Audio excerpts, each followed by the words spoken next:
Hi friends, welcome to Aaria's Home Baking and Vlogs. இன்னைக்கு நான் பார்க்க போனா இன்னைக்கு வந்து நம்ம ரோஸ் மில்க் கேக் 2 kg எப்படி செய்யறதுன்னு தான் டாலா செய்யறது எப்படின்னு பார்க்க போறோம். கண்டிப்பா வீடியோ ஸ்கிப் பண்ணாம பாருங்க. இது வந்து கேக் ஜெல் யூஸ் பண்ணி தான் எப்படி பண்றதுன்னு சொல்லியிருக்கேன். இந்த வீடியோ உங்களுக்கு கண்டிப்பா யூஸ்ஃபுல்லா இருக்கும். வீடியோ கடைசியில் ஸ்கிப் பண்ணாம பாத்தீங்களா நான் செஞ்ச மாதிரி உங்களுக்கு பர்ஃபெக்ட்டான ஸ்பாஞ்ச் கேக் உங்களுக்கு கிடைச்சிடும். வாங்க வீடியோக்குள்ள போலாம். ஃபர்ஸ்ட் வந்து நான் 8 எக் எடுத்திருக்கேன். நான் வந்து பேட்டர் எல்லாம் ரெடி பண்ணுறது எல்லாமே ஸ்டாண்ட் மிக்சர் தான் யூஸ் பண்ண போகிறேன். எக் வந்து கண்டிப்பாக ரூம் டெம்பரேச்சரில் இருக்க மாதிரி பார்த்துக்கோங்க. அதே மாதிரி மீடியம் சைஸ் எக்காக இருக்கணும். ரொம்ப குட்டி சைஸாக எடுத்தீங்களா உங்களுக்கு வந்து பேட்டர் ரொம்ப கம்மியாக வரும். மீடியம் சைஸாக இருந்துச்சுன்னா தான் நம்மளுக்கு வந்து எக்ஸ்போர்ட் பண்ண மாதிரி கேக் ஸ்பாஞ்ச் வந்து கொஞ்சம் ஹைட்டாக கிடைக்கும். நெக்ஸ்ட் வந்து முட்டை வந்து இந்த ரொம்ப பழைய முட்டை இது மாதிரியெல்லாம் யூஸ் பண்ணாதீங்க. அதையும் எனக்கு மெயினாக பார்த்துக்கோங்க. ஏன்னா நம்ம பழைய முட்டைலாம் யூஸ் பண்ணாமா கேக் ஸ்பான்ஸில் வந்து லைட்டாக எக்ஸ்மெல் ஓவராக அடிக்க ஆரம்பிச்சிடும் என்னதான் எசன்ஸ் ஆட் பண்ணாலுமே. ஸோ இதெல்லாம் வந்துட்டு நீங்கள் கரெக்டாக எக்கில் பார்த்துட்டு தான் நம்ம வந்து கேக் ப்ரிப்பேர் பண்ணவே ஸ்டார்ட் பண்ணணும்.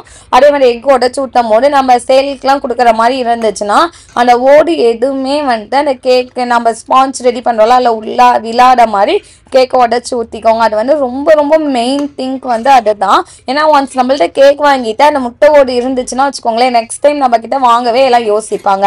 இப்போ வந்து முட்டை உடச்சி ஊற்றினோடனே சுகர் வந்து நான் 3/4 கப்ல 2 கப் எடுத்திருக்கேன். இப்போ வந்து 1 கிலோ கேக்குக்கு வந்து 3/4 கப் சர்க்கரை. இது வந்து பவுடர் பண்ணாத சர்க்கரை. பவுடர் பண்ண சர்க்கரையா இருந்தா 1 கப் எடுத்துக்கோங்க. பவுடர் பண்ணாத சர்க்கரையா இருந்தா 3/4 கப் எடுத்துக்கோங்க. நான் 2 கிலோ செய்யறதுனால 2/4 கப்ல நான் சர்க்கரை எடுத்திருக்கேன். நெக்ஸ்ட் ரோஸ் எசன்ஸ் அப்புறம் வந்து ரோஸ் மிக்ஸ். இது வந்து ரோஸ் மிக்ஸுங்கிறது கலருக்கு இருக்கும். அதுலயே ஃபிளேவரும் இருக்கும். ரோஸ் எசன்ஸ் வந்து ஒயிட் கலர்ல தான் இருக்கும். ஆனால் அது நல்லா ஃப்ளேவர் நம்மளுக்கு வந்து எடுத்து கொடுக்கும். ஸோ அதில் வந்து நான் 2 மூடி ஊற்றிக்கிறேன். நீங்கள் 2 டீஸ்பூன் ஊற்றிக்கோங்க. நெக்ஸ்ட் வந்து அந்த ரோஸ் அந்த கலரில் ஊற்றணும்ல ரோஸ் மிக்ஸு. ஸோ அது வந்துட்டு ஒரு 10 ட்ராப்ஸ் போல் ஊற்றுக்கோங்க. அப்போ வந்து நம்மளுக்கு நல்லா கலர் அந்த ரோஸ் கலர்லாம் அழகாக பார்க்கவே நம்மளுக்கு கட் பண்ணி நம்ம ஐசிங் பண்ணிலாம் கட் பண்ணும் போது அவ்வளோ சூப்பராக இருக்கும். அதுக்காக தான் அந்த கலர் அதுலேயும் கொஞ்சம் எசன்ஸ் அந்த ஃப்ளேவர் எல்லாமே இருக்கும்.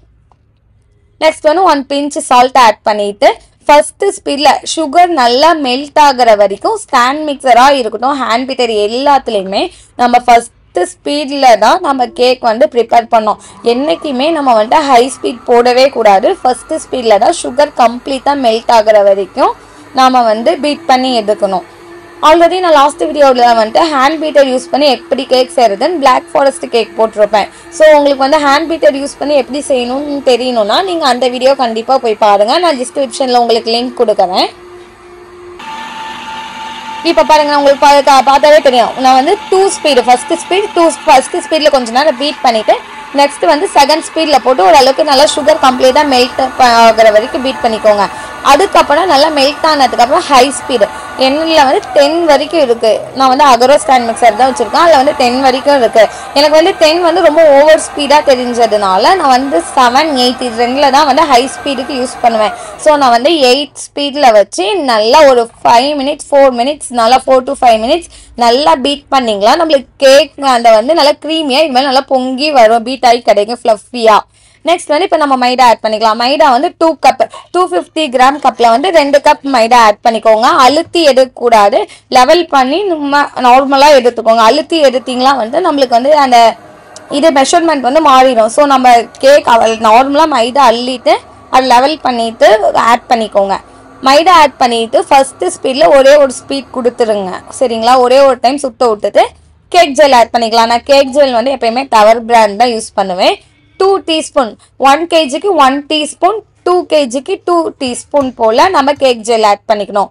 கண்டிப்பாக 2 டீஸ்பூன் ஆட் பண்ணிக்கோங்க. அது கம்மியாகவும் ஆட் பண்ணாதீங்க, அதுக்கு அதிகமாகவும் ஆட் பண்ணாதீங்க. ஏன்னா அது கம்மியாக ஆட் பண்ணிக்கலாம் நம்மளுக்கு வந்து ஸ்பாஞ்ச் கரெக்டாக கிடைக்காது. அதிகமாக ஆட் பண்ணிங்களாவும் நம்மளுக்கு ஸ்பாஞ்ச் கரெக்டாக கிடைக்காது. கரெக்டாக 2 டீஸ்பூன் ஆட் பண்ணிக்கோங்க.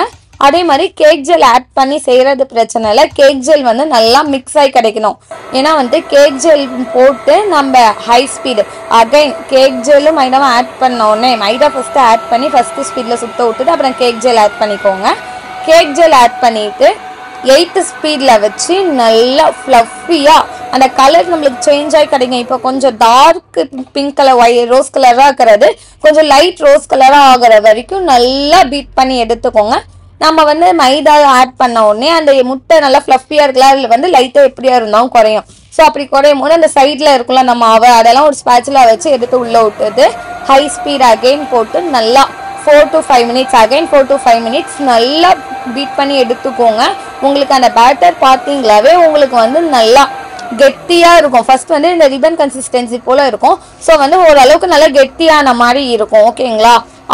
அந்த அளவு வர வரைக்கும் நல்லா பீட் பண்ணிக்கோங்க. கண்டிப்பா கேக் ஜெல் வந்து ஒழுங்கா மிக்ஸ் ஆகலைன்னா கேக் வந்து நம்ம பேக் பண்ணி எடுக்கும் போது கீழே ஒரு லேயர் மட்டும் நல்லா லப்பர் மாதிரி ஆயிரும். நம்மளுக்கு வந்து ஸ்பாஞ்ச் வந்து கரெக்டா கிடைக்கவே கிடைக்காது. ஸோ அதனால கேக் ஜெல்லை வந்து நல்லா மிக்ஸ் பண்ணிக்கோங்க. அதுக்குன்னு ஓவர் பீட் பண்ணிட்டீங்களா கேக் ஸ்பாஞ்ச் வந்து உள்ள போயிடும். அதையும் மெயினாக பார்த்துக்கோங்க. பாருங்க இந்த அளவு லைட்டாக கலர் சேஞ்ச் ஆகிற வரைக்கும் பீட் பண்ணிட்டு நம்ம ரிமூவ் பண்ணிடலாம். ஸ்டாண்ட் மிக்சர்லேருந்து ரிமூவ் பண்ணிட்டு ஸ்பேட்சில் வச்சு ஒரு 2 மிக்ஸ் கட் அண்ட் ஃபோல்டர் மெத்தடில் விட்டுக்கோங்க. நான் இன்னைக்கு என்ன டின் யூஸ் பண்ண போறேன்னா 18 டின் தான் 2 டின் யூஸ் பண்ண போறேன். அதில் வந்து நான் பட்டர் பேப்பர் போட்டு வச்சுருக்கேன். மெயின் இன்னொன்று என்ன பண்ணணும்னா நம்ம வந்து பேட்டர் எக்கு உடச்சி ஊற்றி சக்கரை போட்ட உடனே நம்ம வந்து ஓவன் ஓடிஜி வந்து 180 டிகிரி செல்சியஸில் 10 மினிட்ஸ் வந்து ப்ரீ ஹீட் போட்டுருணும். கண்டிப்பாக ப்ரீ ஹீட் போட்டுருங்க. அதுக்கப்புறம் பேட்டர் ரெடி பண்ண ஆரம்பிங்க. சப்போஸ் அந்த 10 மினிட்ஸ் முடிஞ்சிருச்சுன்னா திரும்ப கூட கொஞ்சம் ஒரு 5 மினிட்ஸ் வச்சுக்கோங்க. ஓகேங்களா? அதே மாதிரி பேட்டர் ஆட் பண்ணிட்டு நம்ம டின்ல ஆட் பண்ணும் போது டின் ஃபுல்லா ஆட் பண்ணக்கூடாது. முக்கால்வாசி இருக்கிற மாதிரி மட்டும் ஆட் பண்ணிக்கோங்க. ஏன்னா வந்து டின் ஃபுல்லா ஆட் பண்ணிட்டோமா கேக் வந்து பொங்கி ஓவன்ல ஓடிஜி எது யூஸ் பண்ணீங்களாமோ அதுல ஊட்டிடும். நம்மளுக்கு வந்து ஸ்பாஞ்ச் மேலலாம் வந்து கரெக்டா கிடைக்காது. ஸோ அதனால ஏன் நம்ம பேட்டரை வேஸ்ட் பண்ணோம்? அதனால வந்து முக்கால் டின் இருக்க மாதிரி ஊற்றிக்கோங்க. அதே நம்மளுக்கு வந்து டின் அப்போ ஃபுல்லாகவே வரும். ஓகேங்களா? கேக் பேட்டர் ஆட் பண்ணதுக்கு அப்புறம் டூத் பிக் வச்சு ஏர் பபிள்ஸ் ரிமூவ் பண்ணிட்டு நல்லா டேப் பண்ணிட்டு நம்ம ஓவன்ல வச்சிடலாம். ஓவன்ல வந்து 180 டிகிரி செல்சியஸ்ல வந்து 40 மினிட்ஸ் கரெக்டா பேக் பண்ணி எடுத்தீங்களா இது மாதிரி டின் ஃபுல்லா நம்மளுக்கு சூப்பரான ரோஸ் மில்க் கேக் ரெடி ஆயிரும். நான் சைடு எல்லாமே கட் பண்ணிட்டு ஒரு டின்ல வந்து 2 ஸ்லைஸ் மாதிரி 2 டின்லயும் 4 ஸ்லைஸ் கட் பண்ணி வச்சிருக்கேன். பாருங்க எவ்வளவு ஸ்பாஞ்சா இருக்கு. இந்த வீடியோ கண்டிப்பா உங்களுக்கு யூஸ்ஃபுல்லா இருக்கும்னு நினைக்கிறேன். இந்த வீடியோ உங்களுக்கு பிடிச்சிருந்தா லைக் பண்ணுங்க, ஷேர் பண்ணுங்க, மறக்காம சப்ஸ்கிரைப் பண்ணி சப்போர்ட் பண்ணுங்க. பக்கத்துல இருக்க பெல் ஐக்கானை கிளிக் பண்ணுங்க. இது உங்களுக்கு யூஸ்ஃபுல்லா இருக்குன்னு மறக்காம கமெண்ட் பண்ணுங்க. தேங்க்யூ.